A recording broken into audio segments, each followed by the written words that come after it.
คนจนต้องทนทำใจจำจากบ้านเฮามาไกล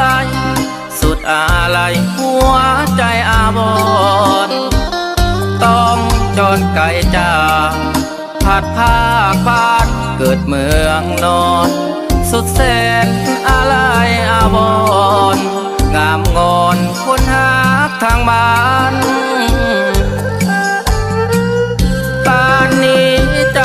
คงตั้งหน้ารอคอย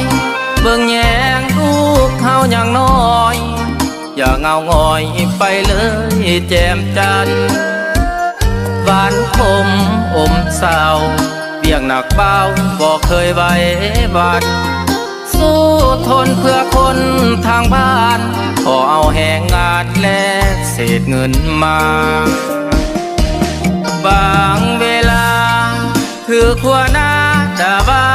อย่างแหงธรรมดาอยู่ดอกคำแพงไอ้คนขายแหงต้องล้างน้ำตาเฮ็ดงานก่อสร้างเวียกงานใดก็ปรารถนาขอเพียงให้ได้เงินมาลำบากหนักหนาไอ้ก็ยอมทนลำบากหนักหนาวันหน้าคงมีอดทนเอาเด้อคนดีจากวันเฮามีสุขีงามคำบ่นานคงได้อดออมถนอมเงินคำเพื่อเมียและลูกตาดำอายเก็บเงินคำพอแล้วขึ้นบ้าน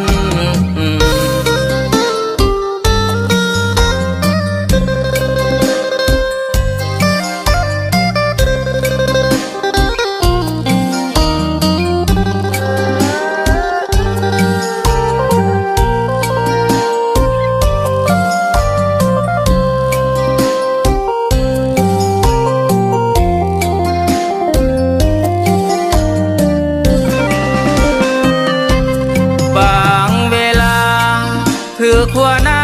ดาว่าอย่างแหงธรรมดาอยู่ดอกคำแพงไอ้คนขายแหงต้องล้างน้ำตาเฮ็ดงานก่อสร้างเวียกงานใดก็ปรารถนาขอเพียงให้ได้เงินมาลำบากหนักหนาไอ้ก็ยอมทนลำบากหนักหนาวันหน้าคงมีอดทนเอาเด้อคนดีจากวันเฮามีสุขีงามคำบ่นานคงได้อดออมถนอมเงินคำเพื่อเมียและลูกตาดำอายเก็บเงินคำพอแล้ว